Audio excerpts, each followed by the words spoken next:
When engineering thought gives birth to a truly ingenious design, time loses its power over it. The military aircraft of the U.S. Air Force and Navy have proven this perfectly, having been in service for a decade despite the development of technology, changing strategies, and the advent of more modern aircraft. Some of them began their service during the Cold War, witnessing the fall of the Berlin Wall, surviving presidential successions, and serving in several wars. So who are they, these permanent sky fighters? The first one on our list is the Lockheed U-2, the star of the U.S. Air Force, successfully operated by the CIA since the 1950s. In fact, both organizations used the services of this legendary reconnaissance aircraft, but it was the CIA that had a controlling interest in the project, codenamed Dragon Lady. This, in fact, is where the nickname of this aircraft came from.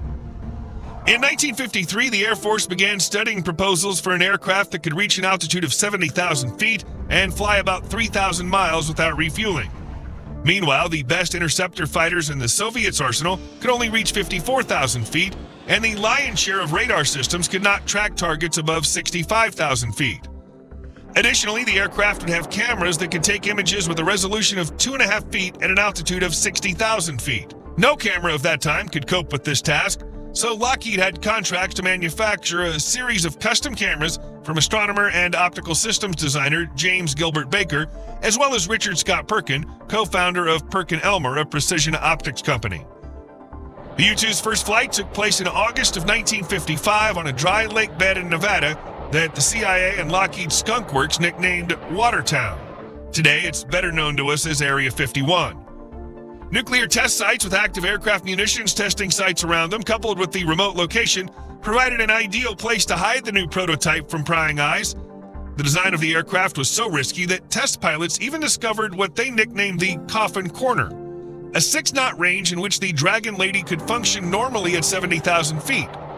If the pilot slowed down, the engines could stall, and if he accelerated, he risked that the plane would fall apart.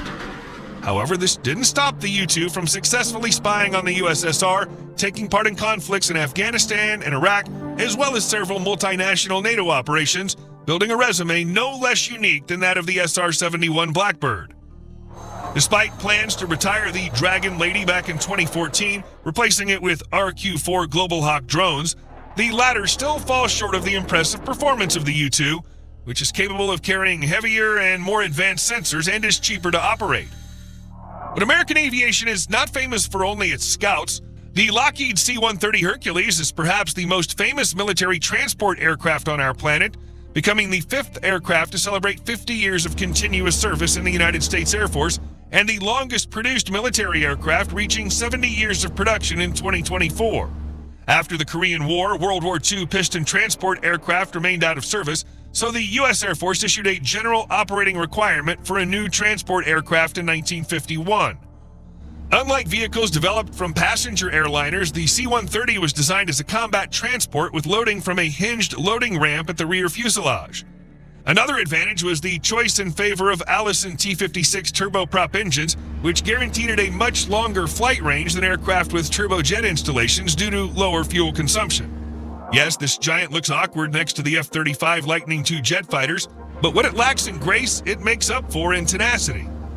Interestingly enough, like the U-2, it also served the CIA as an intelligence gathering tool. For example, in 1969, the agency's C-130E dropped sensor pallets near China's Lopner nuclear weapons test facility to obtain information about China's nuclear capabilities. And a little earlier, in 1963, Hercules set and still holds the record as the largest and heaviest aircraft ever to land on an aircraft carrier. Although the heavily armed combat version of the AC-130 has become a cult favorite, especially for fans of the Call of Duty games, the most popular model is, and still remains the cargo C-130. Furthermore, over time, the role of this legend has expanded significantly. It became not just a transporter of people and goods with a payload of 42,000 pounds, but also an infantry support combat vehicle, and even a hurricane hunter led by meteorologists. Speaking of tankers, it'd be unfair to leave out the American military refueling aircraft K-135 Stratotanker, developed by Boeing based on their own Boeing 367-80 and Boeing 707 airliner. This one provides essential aerial refueling capabilities for the U.S. Air Force and has served that role well for nearly 70 years, with no plans to retire until the 2030s. Although the KC-135 was initially purchased to support Strategic Air Command (SAC) bombers by the late 1960s in the Southeast Asian theater of operations, the Stratotanker's capabilities as a means of enhancing combat effectiveness were not at the forefront. In-flight refueling of F-105 and F-4 fighter bombers, as well as B-52 heavy bombers, allowed the latter to greatly increase the radius of destruction for their targets, and fighters could carry out missions on the front line for hours rather than several minutes, as was often the case due to high fuel consumption. With a maximum takeoff weight of up to 322,500 pounds, it's especially impressive that 200,000 pounds is the fuel capacity of this giant alone. And nearly all of the internal fuel can be transferred via the tanker's flying boom, the KC-135's primary transfer method. A boom operator stationed in the rear of the aircraft controls the boom while lying prone, viewing through a window at the bottom of the tail. A special shuttlecock-shaped shuttle attached to a flying rod and pulled behind it can be used to refuel aircraft equipped with probes. Simply put, with the support of even one such tanker, you're practically flying with your own gas station. Since we're talking about the giants of aviation, we mustn't forget about the old Boeing B-52 Stratofortress, which first took to the skies back in 1952 and has been reliably protecting its homeland from enemies for more than 70 years. Since its inception, the B-52 design has evolved regularly from the straight-wing Model 462 with 6 Wright T-35 turboprop engines, a total weight of 360,000 pounds, and a combat radius of 3,110 miles, to the modern Stratofortress with 8 Pratt & Whitney TF-33 P3-103 turbojet engines weighing 480,000 pounds and almost tripling the combat radius of 8,800 miles. Although the B-52 was originally designed for long-range bombing, it was the addition of in-flight refueling via a loop hose that made the Atlantean a truly global threat. This strategic bomber was noted not only for its impressive ability to transport up to 70,000 pounds of weapons, but also for many records. For example, during Operation Power Flight in 1957, 3 B-52 Stratofortresses became the first jet aircraft to fly non-stop around the world. It took them 45 hours and 19 minutes to complete this legendary journey and prove that the United States is capable of dropping a hydrogen bomb anywhere in the world. Shortly after Power Flight, the B-52H achieved another milestone in 1962 by setting a world range record, flying 12,532 miles without refueling, going from Kadena Air Base, Okinawa Prefecture, Japan, to Torrejon Air Base, Spain. Overall, from 1960 to 1968, at the height of the Cold War, B-52s armed with thermonuclear weapons were in a state of continuous air readiness 24 hours a day near the northern border of the USSR, which included up to 12 sorties a day from various air bases as part of Operation Chrome Dome. A total of 744 B-52s were built in 8 main versions. Of these, 76 are actively used, regularly going on combat missions. However, even these titans will face a large-scale and expensive modernization with the transition to more powerful Rolls-Royce F-130 engines that will allow them to remain in service until at least the 2050s. Another notorious American bomber that remains relevant to some air forces to this day is the McDonnell Douglas F-4 Phantom II. This is truly a universal fighter because it combines the roles of both an all-weather supersonic jet interceptor and a long-range fighter bomber. It was developed by McDonnell Aircraft for the U.S. Navy and entered service in 1961, shortly after which it became a full member of the U.S. Air Force and United States Marine Corps. But even more impressive than the F-4's number of roles is the number of aircraft built, 5,195 units, making it the most produced American supersonic military aircraft in history. The Phantom II was used extensively during the Vietnam War, first as a primary air superiority fighter and later as a ground attack and aerial reconnaissance aircraft.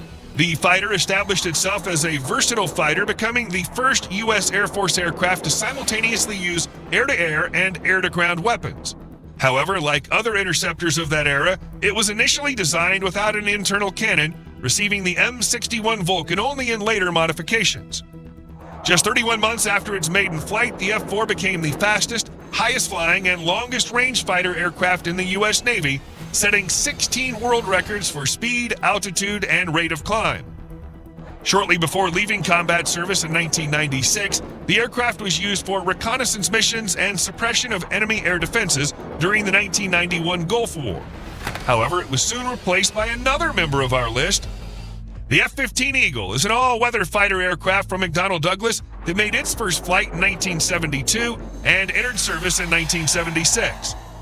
Despite a lot of negativity and attacks from the fighter mafia that this aircraft was too huge and heavy to succeed as a dedicated aerial fighter, this Eagle still rose to the challenge, becoming the most successful modern fighter and scoring 100 victories without a single defeat in air combat.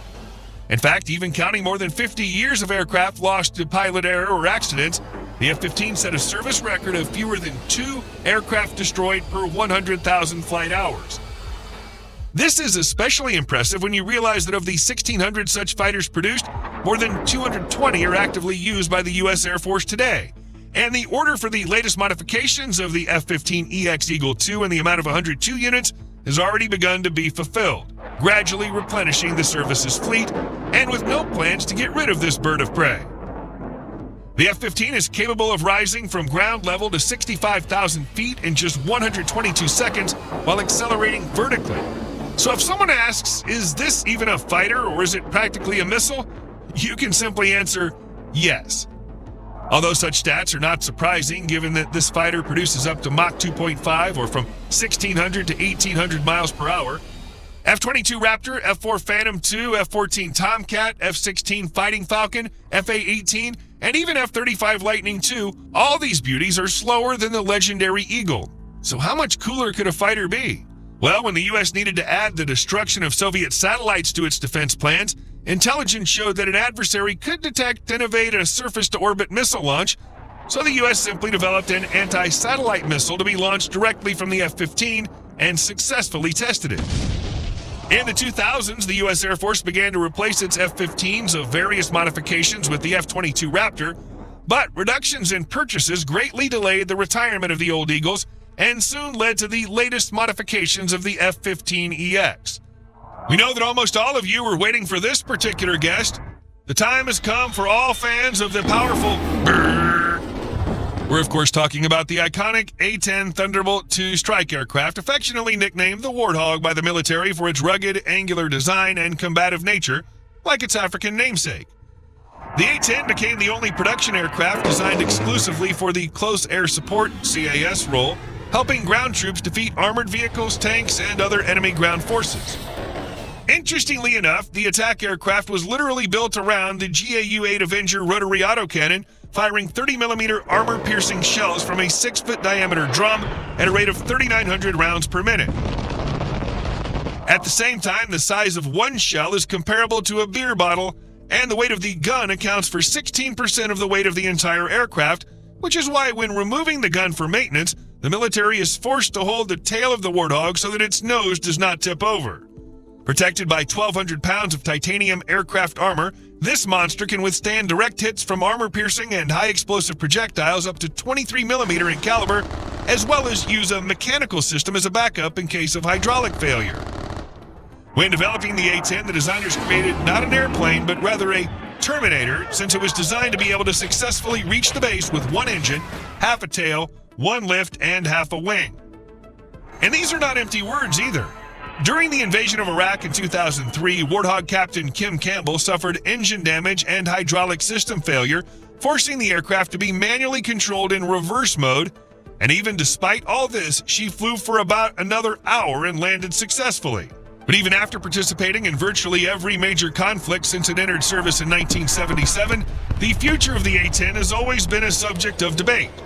Military services and authorities have regularly made attempts to send this stormtrooper into a well-deserved retirement, but it has no intentions on giving up so easily, making it clear from year to year that rumors of its death were exaggerated and intends to remain in service until at least 2029. Now it's your turn to tell us what other legendary aircraft we haven't mentioned yet that have also remained in service for decades. Let us know in the comments. And if you enjoyed the video, please leave a like, subscribe to the channel, and hit that notification bell for more content like today's. Thanks for watching, and we'll see you in the next one.